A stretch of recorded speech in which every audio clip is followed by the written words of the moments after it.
This channel's content is strictly for educational and informational purpose and does not endorse or promote any form of violence, harm, illegal activities, self-injuries and communal disharmony. Rahul গান্ধীর পর এবার exit পোলে দুর্নীতির অভিযোগে সুর চড়িয়েছেন মমতা বন্দ্যোপাধ্যায়, যেখানে তিনি exit পোলে দুর্নীতির অভিযোগ শুধু নয়, শেয়ার বাজার সেখানেও কারচুপি করা হয়েছে শেয়ার বাজারের সূচক তোলার জন্য, এমনটাই অভিযোগ মমতা বন্দ্যোপাধ্যায়। ডাল মে কুছ কালা হ্যায়, পুরোটাই একটা দুর্নীতি। এক্সিট পোলে শেয়ার দুর্নীতি তদন্ত হওয়া উচিত, কালীঘাটে বৈঠকের পর বললেন তৃণমূল নেত্রী। মোদি বাবুর হারটা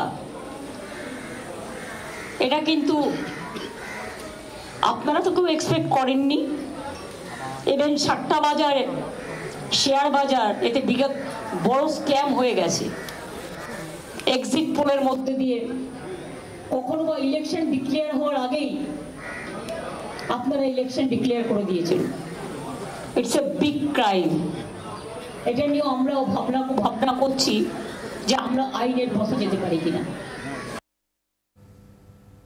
এরই পাশাপাশি আজ কালীঘাটে ভোট পরবর্তী বৈঠকের পর ভোট লুঠের অভিযোগ করেন তৃণমূল সুপ্রিমো মমতা বন্দ্যোপাধ্যায়। 3 থেকে 4টি আসনে হারানো হয়েছে তৃণমূল কংগ্রেসকে, এমনটাই বক্তব্য তৃণমূল সুপ্রিমো মমতা বন্দ্যোপাধ্যায়। এবং সেক্ষেত্রে পূর্ব মেদিনীপুরে ভোট লুট হয়েছে বলেন মমতা বন্দ্যোপাধ্যায়। কালীঘাটে দলের বৈঠকের পর বলেন তৃণমূল সুপ্রিমো মমতা বন্দ্যোপাধ্যায়। একজন শুধু আমরা লস করেছি, তাকে জোর করে হারানো হয়েছে 2-3 হাজার ভোটে, এবং সেটাও ইলেকশন কমিশনের দয়ায়। 3-4 সিট আমাদের হারানো হয়েছে। যেমন আপনারা যদি মেদিনীপুর পূর্বের রেজাল্ট দেখেন, টোটালটাই লুট করা হয়েছে,